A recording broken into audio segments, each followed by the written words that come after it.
In this video, I'm going to show you how to replace the hood support strut on this Ford F-350. Let's get started. With the hood open, you'll see that there are two of these pistons or support struts, one on each side. I'm only going to show you how to replace one. The procedure is the same and the part is the same for both. Support the hood because one piston is not enough to hold it, or have an assistant help you out.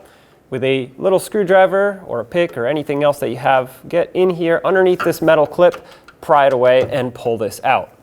On this new one, you'll notice that it has a little pin or a lock that is going right through the side of that mounting point.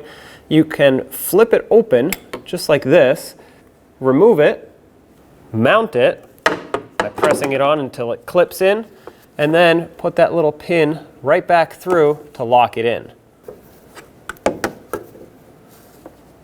Flip it over. Typically the battery would be right here. It shouldn't be in the way of you removing this, but just so I can show you what's happening, I have the battery removed. All you need to do is the same that you did to the top.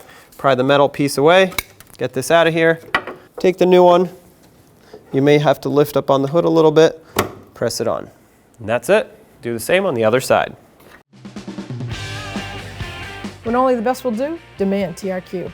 The only company that lets you view before you do. TRQ is committed to offering the highest quality aftermarket auto parts that are engineered for peace of mind. Thanks for using and viewing with TRQ.